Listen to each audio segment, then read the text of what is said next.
Muy buenas noches, colegas y amigos del Colegio Nacional de Cirujanos Dentistas y de Academia Mexicana de Endodoncia. Para mí esta noche es un honor presentar a un gran amigo y colega, el cirujano dentista especialista en endodoncia, Lauro León Martínez, con un excelente tema que es Principios para una instrumentación predecible. Voy a leer un poco el currículum del doctor Lauro. Él es egresado de la Universidad Autónoma de Benito Juárez de Oaxaca, tiene diplomado en preparación y obturación del sistema de conductos en la Universidad Nacional Autónoma de México y la especialidad en endodoncia en la Universidad Autónoma de Tlaxcala. Doctor, para nosotros es un honor tenerlo esta noche aquí.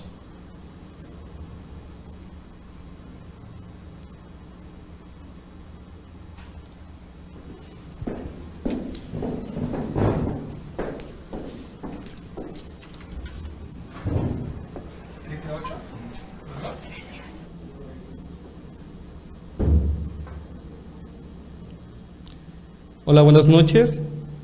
Como ya mencionó la doctora Diana, mi nombre es Lauro León Martínez. Antes que nada quiero agradecer a la Academia Mexicana de Endodoncia por la invitación para presentar en esta noche, agradecer al equipo de soporte técnico y en especial a la doctora Diana por todas las facilidades. El día de hoy vamos a desarrollar un tema el cual titulé Principios para una instrumentación predecible. Y es que si nosotros hablamos del tratamiento endodóntico, todos queremos hacer un tratamiento que sea muy predecible y para esto, específicamente en la instrumentación, voy a tocar ciertos puntos que nos pueden ayudar para que todos podamos tener un tratamiento más predecible. Algunos doctores han dividido el acto endodóntico en un paso del acceso, instrumentación, irrigación y obturación. Ambos pasos, mejor dicho, todos los pasos son complementarios y suplementarios entre ellos. De tal manera que si nosotros hacemos un adecuado acceso, vamos a realizar una adecuada instrumentación, una adecuada irrigación y una adecuada obturación. Y si nosotros podemos manejar nuestros instrumentos, la tecnología y las bases biológicas que hemos aprendido a lo largo del posgrado, vamos a poder detectar casos en los cuales se nos presenta una anomalía dentaria o tenemos algún grado de complejidad en cierto conducto y lo podemos manejar de la mejor manera. Y es que si nosotros no tenemos el suficiente conocimiento y las adecuadas herramientas para poder realizar nuestro tratamiento, seguramente nos vamos a enfrentar a una complejidad y no la vamos a poder resolver, lo cual va a comprometer el éxito de nuestro tratamiento y el tiempo que nuestro órgano dentario vaya a mantenerse en boca de nuestro paciente.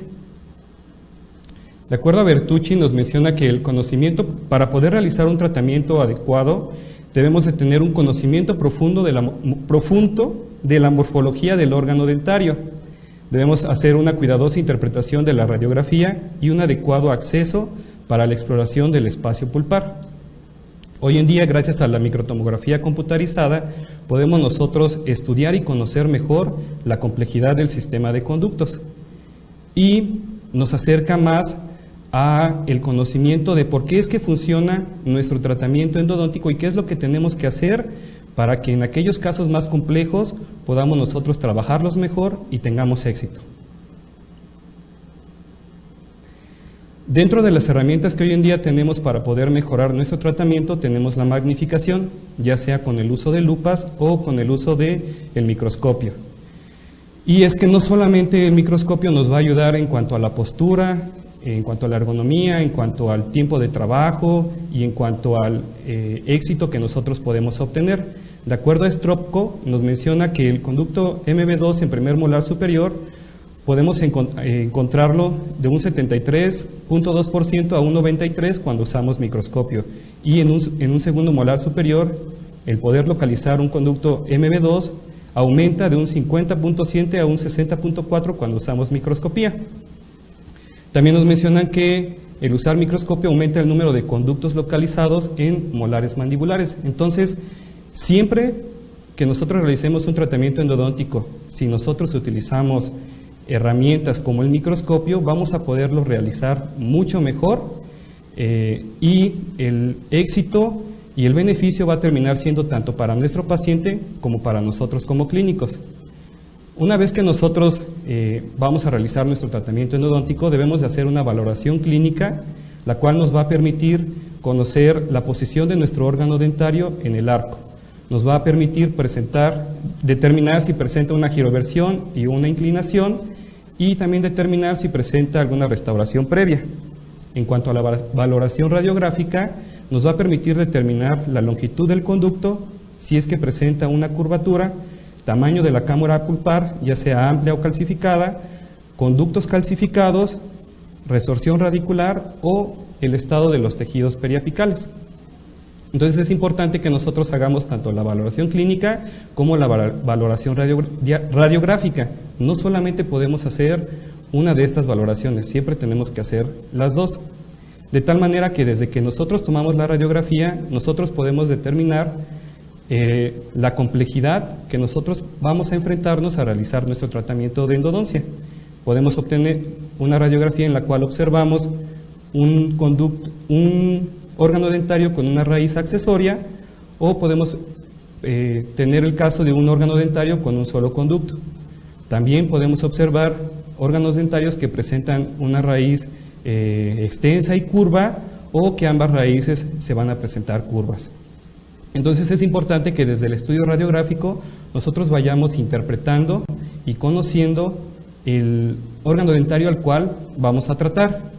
Y también, si hacemos una meticulosa revisión de nuestra radiografía y si observamos que nuestro conducto en la zona más apical se pierde, repentinamente se pierde, seguramente estamos enfrentándonos a una bifurcación en la parte apical de nuestro conducto.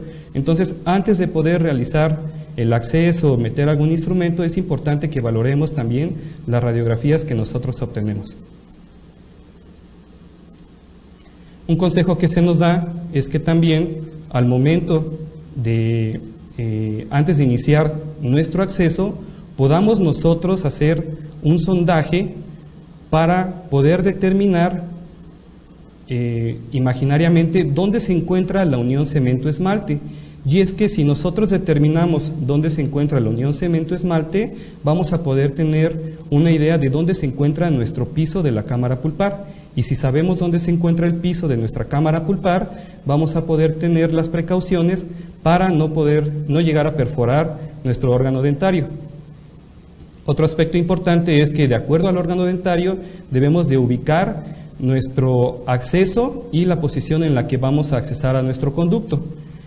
Entonces podemos entrar primeramente de una manera perpendicular y ya después de una manera paralela al eje longitudinal de nuestro órgano dentario.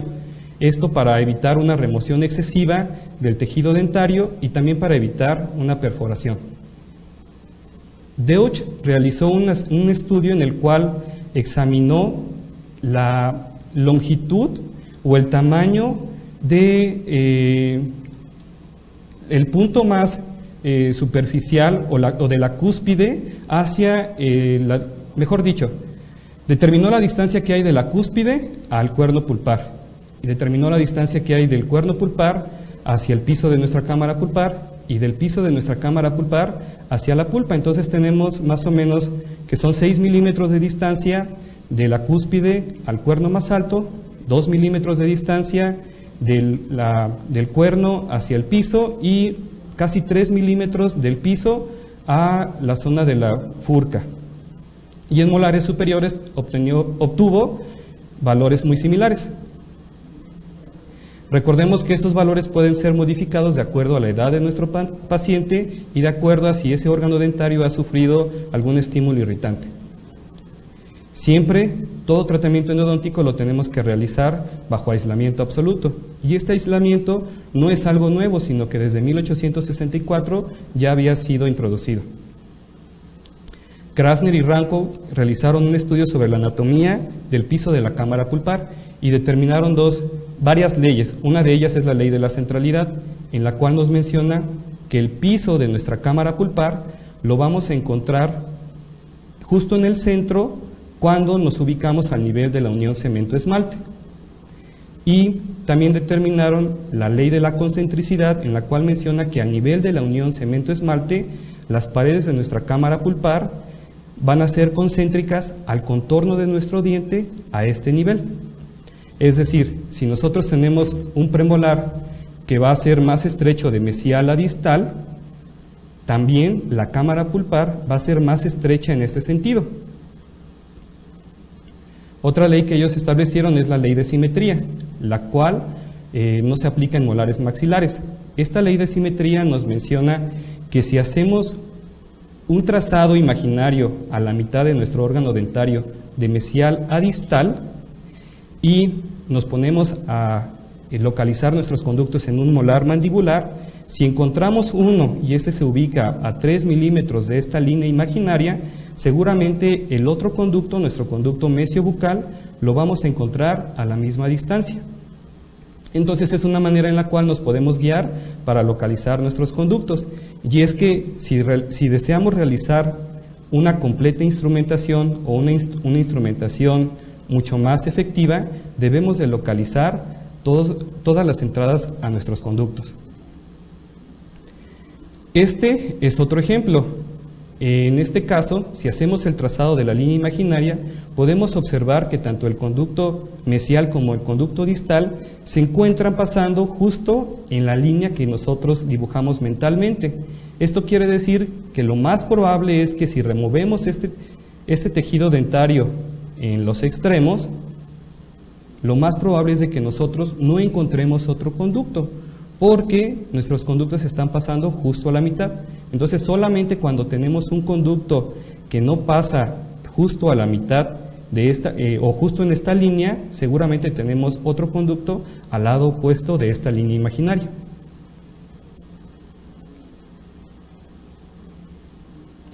La ley de simetría 2 nos menciona que también, si nosotros unimos los conductos que hayamos encontrado, seguramente estos conductos van a pasar perpendicular a la línea imaginaria que nosotros trazamos anteriormente.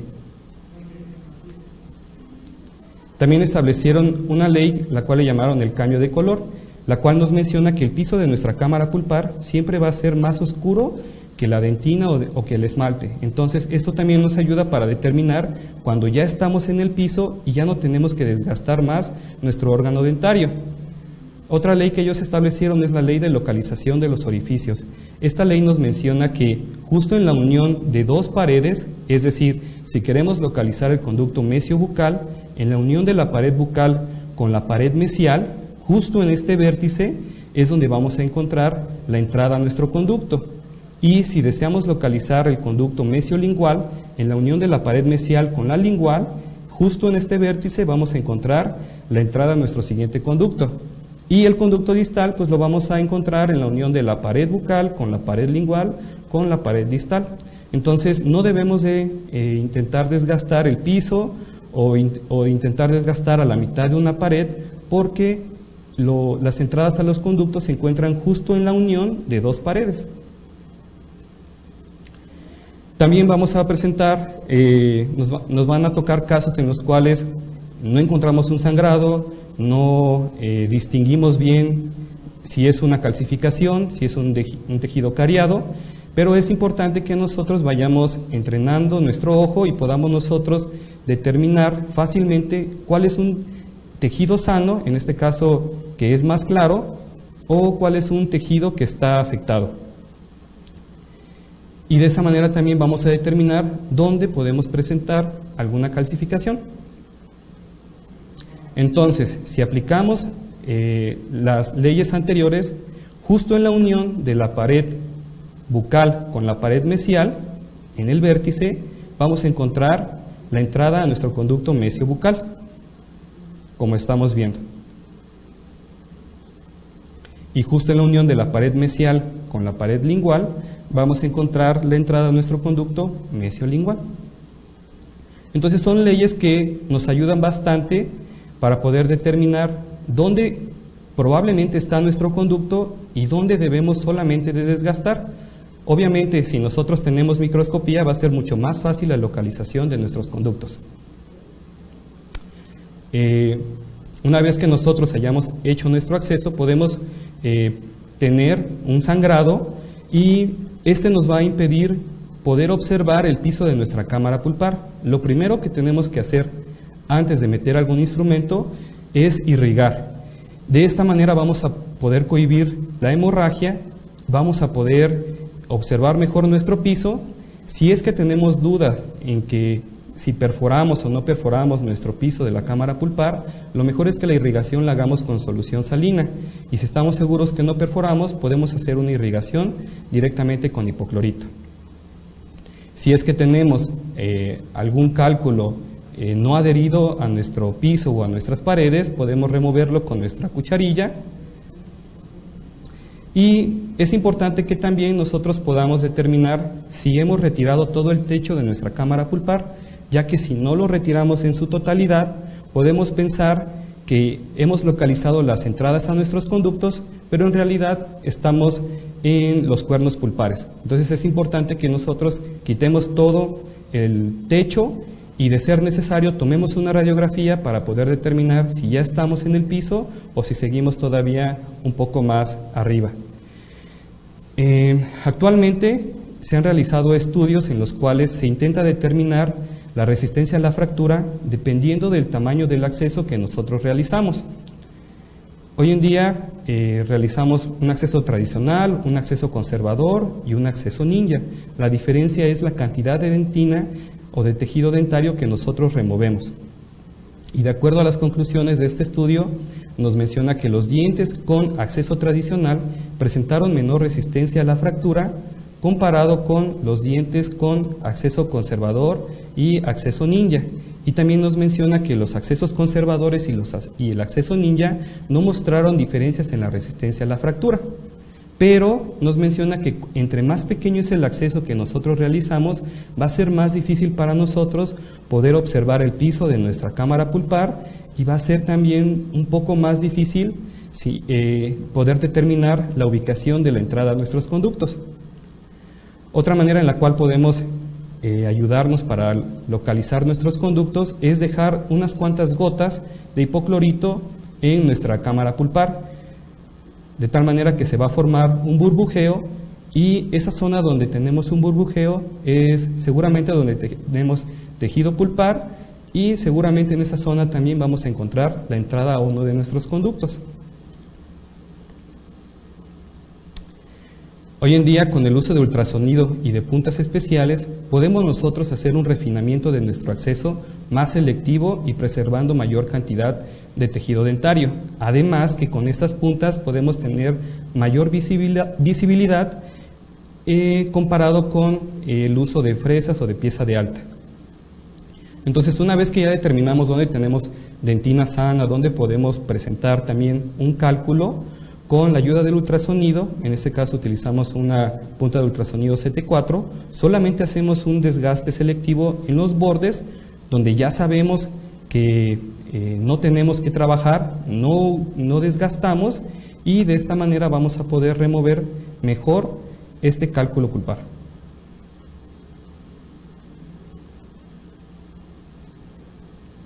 Es importante también que antes de introducir cualquier instrumento, nosotros podamos hacer la completa remoción tanto de materiales restaurativos como de calcificaciones, ya que si no lo hacemos en este momento y empezamos a introducir instrumentos en nuestros conductos y los empezamos a ensanchar, si al final queremos remover algún material o alguna calcificación, como nuestros conductos ya están ensanchados, es muy probable que parte de estos materiales entren en el conducto y bloqueen nuestro conducto en la parte más apical. Entonces, si vamos a hacer algún refinamiento, si vamos a hacer alguna adecuación de nuestro acceso, es importante que la hagamos en este momento. Algo que también tenemos que tener en cuenta es la presencia de líneas en nuestro piso de nuestra cámara pulpar. Estas líneas, si nosotros las seguimos, nos van a conducir a la entrada de nuestros conductos. No todos los órganos dentarios las podemos observar, pero en aquellos en los que sí las observamos, nos ayuda bastante para determinar la entrada de nuestros conductos. Este mapeo es conocido como el rostrum canalium, y este es otro caso. Este es un molar mandibular, es un radix centomolaris, en el que igual, si nosotros hacemos el seguimiento de las líneas, vamos a poder llegar hasta las entradas de nuestros conductos.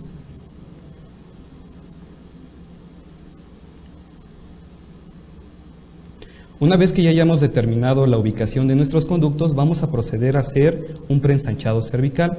Este preensanchado cervical nos va a ayudar a minimizar la ocurrencia de accidentes operatorios, a reducir la extrusión apical de debris, a mejorar la limpieza y conformación del tercio apical del conducto. Y existen varios abridores en el mercado. También nos va a ayudar a mejorar la precisión para determinar la longitud de trabajo. No es un instrumento que lo tengamos que introducir hasta la longitud de trabajo, sino que es un instrumento que podemos introducirlo 3 o 4 milímetros y siempre tratar de dirigirlo en contra de la zona de peligro.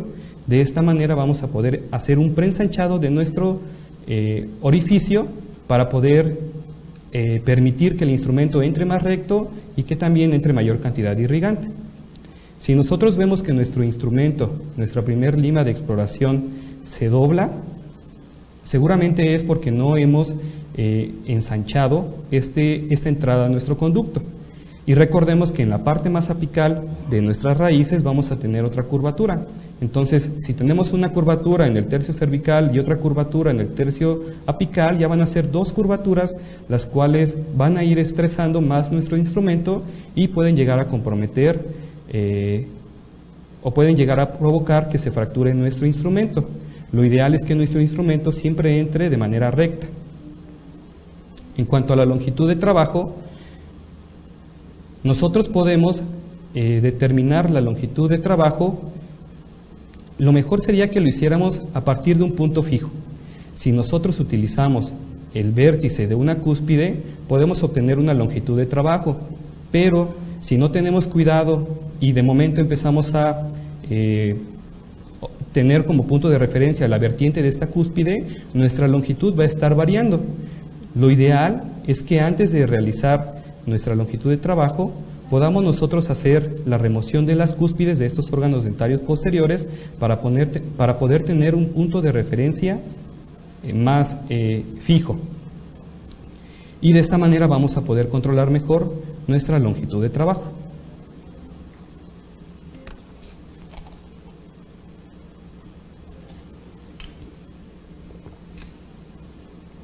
La mejor manera para que podamos determinar la longitud de trabajo va a ser con el uso de localizadores apicales. Y para poder hacer esa determinación de la longitud, en la mayoría de los casos vamos a utilizar un instrumento número 10 y en aquellos conductos que están más calcificados podemos introducir una lima número 8 y en aquellos conductos en los que tenemos un tamaño más grande del conducto, lo mejor es que utilicemos un instrumento que se adapte lo mejor a la porción apical. De esta manera vamos a poder tener una lectura de nuestro localizador más exacta. El localizador apical nos va a poder ayudar para determinar dónde se encuentra la máxima constricción apical, de tal manera que nos va a identificar cuando estamos trabajando dentro del conducto y cuando ya estamos trabajando en el periodonto. Es importante que tengamos cuidado de mantener la longitud de trabajo, ya que podemos ir deformando nuestro foramen apical. Si nosotros mantenemos una adecuada longitud de trabajo, esto también se puede traducir en que nuestro paciente pueda tener un nulo o un ligero dolor. O si nosotros no tenemos un adecuado cuidado y hacemos una sobreinstrumentación, nuestro paciente es muy probable que tenga mayor incidencia e intensidad de dolor postoperatorio. Sin importar si utilizamos un sistema rotatorio o un sistema reciprocante, podemos llegar a deformar nuestro foramen y podemos también llegar a comprometer la irrigación y la obturación. El glide path se refiere a una vía de deslizamiento, es decir, vamos a hacer un ligero preensanchado de nuestro conducto y esto nos va a ayudar para prevenir errores de conformación y lo podemos hacer también de una manera mecanizada o de una manera manual. Una manera de hacerlo mecanizadamente es con el uso del contraángulo M4.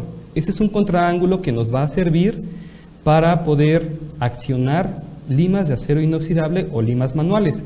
La manera en la que se utiliza es introducimos un instrumento manual hasta nuestra longitud de trabajo y posteriormente colocamos el contraángulo. No debemos de sacar la lima para poder colocar el contraángulo. Una vez colocado, lo vamos a ir accionando. Este contraángulo trabaja en un movimiento reciprocante de 30 grados, de tal manera que poco a poco lo vamos a ir sacando del conducto y lo vamos a ir introduciendo. Esto nos va a ayudar también a reducir el tiempo de trabajo para realizar este preensanchado de nuestro conducto. Y pues hoy en día existen en el mercado diversos instrumentos rotatorios los cuales nos pueden ayudar para realizar un tratamiento con menor tiempo y un tratamiento mucho mejor conformado. El detalle de esos instrumentos es que se pueden llegar a fracturar. Una manera en la cual se ha optado para aumentar la resistencia a la fatiga cíclica o a la torsión es realizar tratamientos térmicos, y cada casa comercial le ha puesto un nombre. Y sin importar el instrumento que nosotros lleguemos a utilizar, esos instrumentos en su mayoría realizan una conformación circular, lo cual difiere mucho de la anatomía real de nuestros conductos.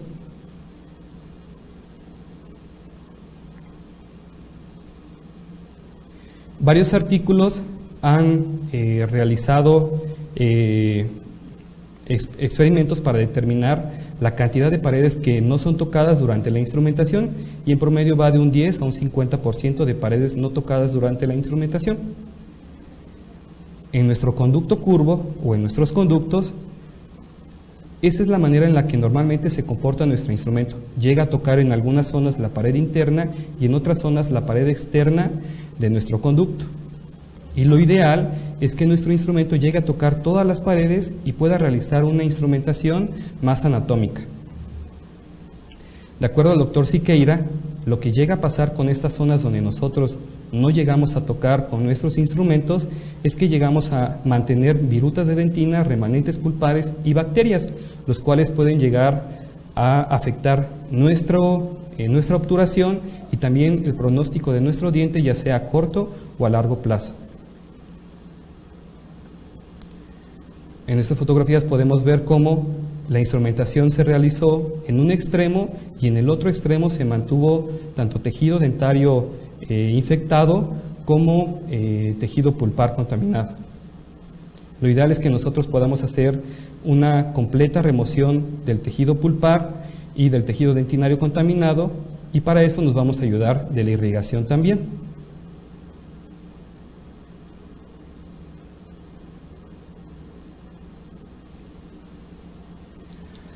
Es importante también que nosotros consideremos la cantidad de tejido dentario que nosotros removemos dentro de nuestros conductos, ya que entre mayor sea la cantidad de tejido, va a ser menor la resistencia que nosotros vamos a tener de este órgano dentario a las fuerzas de masticación. Caputo y Stanley nos mencionan que por lo menos debemos de mantener 1 milímetro de grosor de la pared dentinaria. De lo contrario, nuestro órgano dentario va a fracturarse. Recordemos que el mayor estrés radicular durante la masticación va a ocurrir en la superficie radicular externa en el tercio cervical. Por lo que entre mayor sea la cantidad de dentina que nosotros removemos, mayor será la susceptibilidad a la fractura. La manera en la que nosotros tenemos que activar nuestros instrumentos dentro del conducto va a ser siempre de acuerdo a las instrucciones que el fabricante nos refiera. Los instrumentos también deben de ser usados en un ambiente húmedo. Todo instrumento debe de entrar y salir girando a una velocidad constante y debemos realizar nula o ligera presión hacia apical.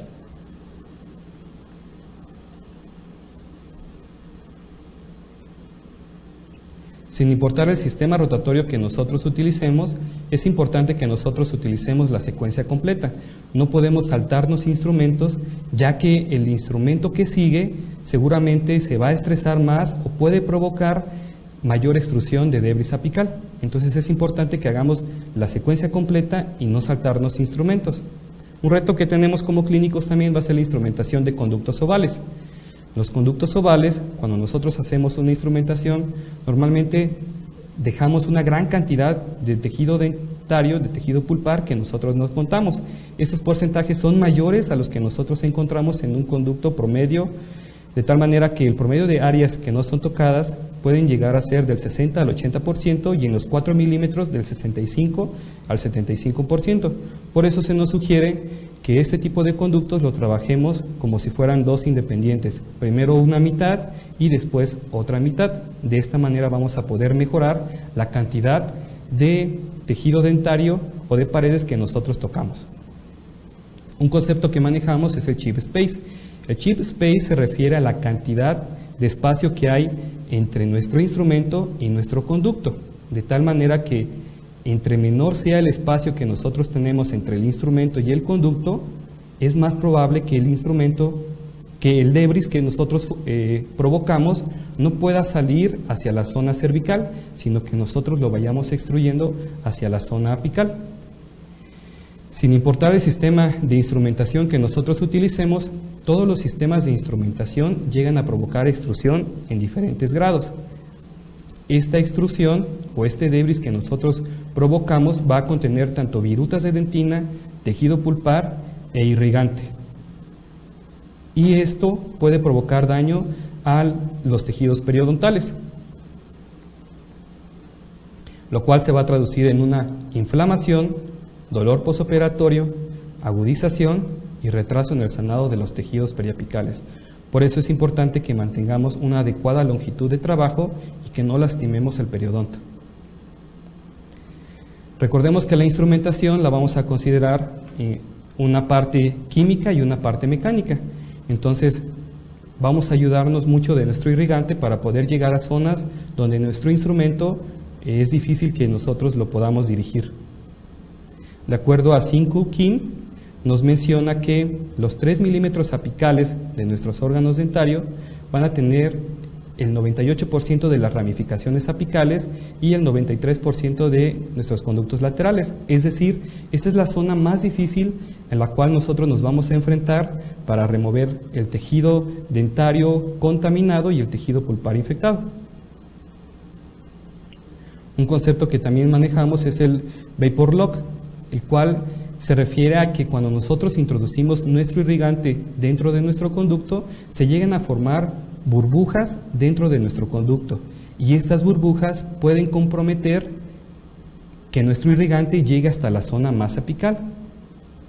Por eso, varios autores han mencionado algunas sugerencias para poder permitir que el irrigante llegue hasta la zona más apical.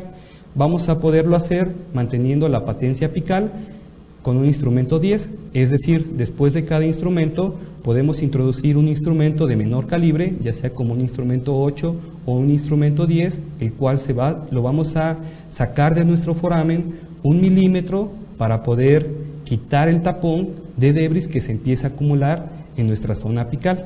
Otra manera para garantizar que nuestro irrigante llegue hasta la zona apical es aumentando la profundidad de penetración de la aguja, también aumentando el tamaño de la preparación apical, usar una aguja con salida lateral y aumentando el volumen del irrigante.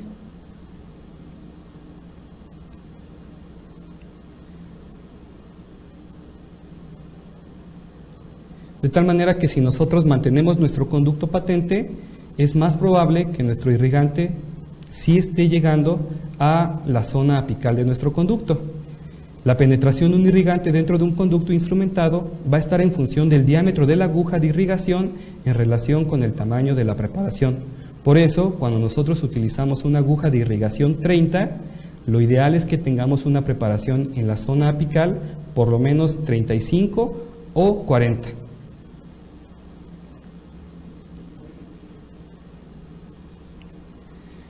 Es importante que después de haber utilizado cada instrumento rotatorio, nosotros podamos hacer la limpieza de este instrumento antes de volverlo a introducir a nuestro conducto.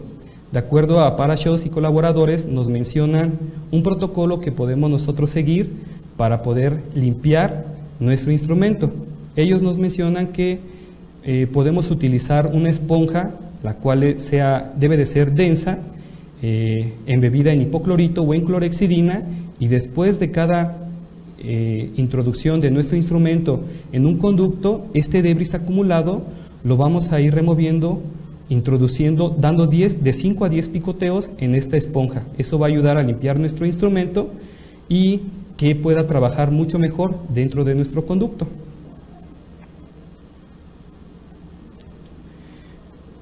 Y pues hoy en día tenemos tanto EndoRings como CleanStand o este tipo de dispositivos que también nos pueden ayudar para la limpieza de nuestro conducto. En cuanto a los conductos calcificados, esos conductos los podemos encontrar en pacientes que tienen mayor edad, pacientes que han sufrido traumatismo o en órganos dentarios que ya tienen antecedente de caries, que ya hubo una restauración y que tal vez ya hubo otra restauración. Entonces esos órganos dentarios es muy probable que nosotros encontremos el sistema de conductos calcificado. El detalle o la importancia de este tipo de conductos es que muchas ocasiones llegamos a realizar un desgaste mayor para poder encontrar nuestro conducto y en ocasiones no lo llegamos a encontrar. Hoy en día, mediante el uso de tomografía computarizada y ciertos programas, es posible que nosotros podamos realizar una guía que nos permita hacer un acceso exactamente a donde se encuentra nuestro conducto, de tal manera que no vamos a eliminar una gran cantidad de tejido dentario y no vamos a comprometer el tiempo de ese diente en boca. Entonces realizamos nuestra guía, la mandamos a imprimir en una impresora 3D y posteriormente colocamos la guía en nuestro órgano dentario. De esta manera vamos a dirigirnos exactamente hacia donde se ubican nuestros conductos y no vamos a estar batallando para localizar la entrada de nuestros conductos. También se nos puede presentar el caso de una fractura de nuestro instrumento. La fractura de instrumentos es una complicación clínica que puede ocurrir sin advertencia. Incluso el uso único de los instrumentos no eliminará la probabilidad de que éste se fracture. Algunos doctores comentan que aquel que no ha experimentado una fractura de un órgano dentario es porque no ha realizado la suficiente cantidad de tratamientos endodónticos. Entonces, a todos nos puede pasar y debemos también de saber qué es lo que tenemos que hacer antes de continuar con nuestro tratamiento. Es importante que nosotros revisemos nuestro instrumento antes, durante y después de nuestro tratamiento. Si observamos que nuestro instrumento las estrías ya se elongaron, es un instrumento que ya no tenemos que volver a usar y es un instrumento que debemos de descartar, ya que si seguimos con el uso de ese instrumento, lo más probable es que se nos fracture. La fractura de instrumentos no solo dependerá de las propiedades del instrumento, sino también del protocolo clínico usado. Es decir, si nosotros realizamos un preensanchado cervical, si realizamos un glide pad, utilizamos instrumentos nuevos, realizamos una secuencia completa de nuestros instrumentos, realizamos una limpieza de debris cada vez que introducimos nuestro instrumento y irrigamos entre cada instrumento, seguramente vamos a tener menor porcentaje de fractura. Entonces, es importante que nosotros podamos realizar todas estas series de pasos para que nuestra instrumentación pueda ser lo más predecible posible. Strindberg menciona que el pronóstico de un diente en el cual se fractura un instrumento puede reducirse con la presencia de... el pronóstico de un diente puede reducirse con el instrumento fracturado. También nos menciona que el pronóstico puede afectarse más con la presencia de lesión periapical preoperatoria. Grossman en 1969 realizó un estudio en el cual observó si hubo diferencia entre casos vitales y casos necróticos, donde se separaba un instrumento pero que no tenían lesión periapical, y él determinó que no hubo diferencia entre casos vitales y casos necróticos. En aquellos órganos dentarios con lesión periapical previa fue donde sí determinó que había una gran diferencia cuando había una lesión periapical, de tal manera que el porcentaje de éxito se redujo hasta un 39%.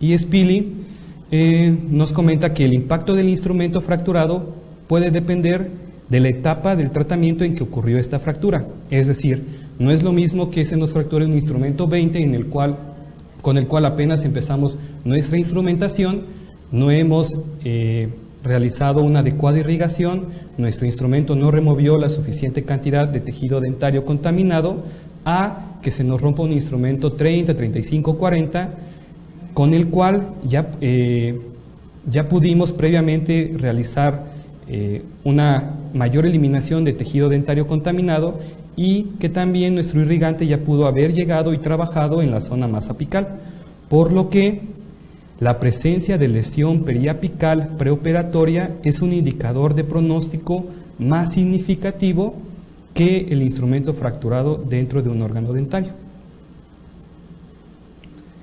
Ese instrumento, si nosotros se nos fractura en la parte más apical, nos va a limitar el acceso a esta porción apical, nos va a impedir una adecuada conformación, desinfección y obturación, además de una persistencia de microorganismos en la porción apical, lo cual se va a traducir en una persistencia de la enfermedad. Por lo que nosotros debemos de determinar, de acuerdo a nuestras capacidades y de acuerdo al equipo que nosotros tengamos, si podemos nosotros pasar el instrumento o integrarlo en nuestra obturación. En este caso, yo determiné que para mí era mejor pasar el instrumento e integrarlo en mi obturación, ya que se me iba a complicar más remover el instrumento de esta zona y seguramente iba a desgastar más el órgano dentario y iba a comprometer más su longevidad dentro de boca.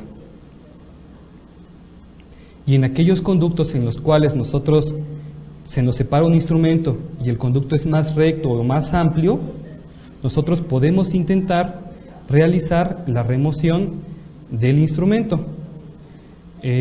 Dentro de los consejos que se nos da es que siempre nuestra cámara pulpar o nuestro conducto debe de estar llena de irrigante, debemos de tapar las entradas a los demás conductos para que al momento de accionarlo con el ultrasonido, el instrumento no vaya a entrar en otro conducto.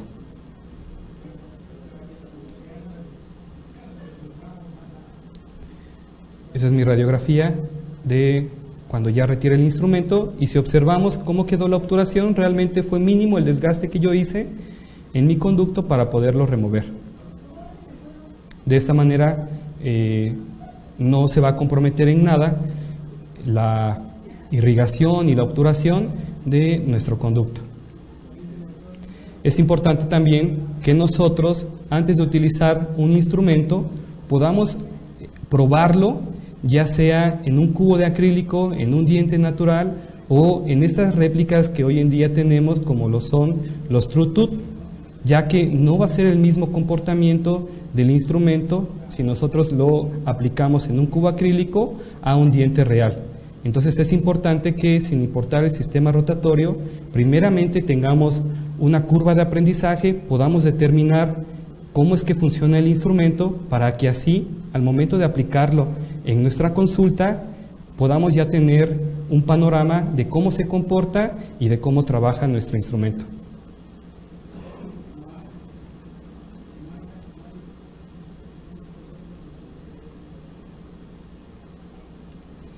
Y pues de mi parte es todo. Muchas gracias.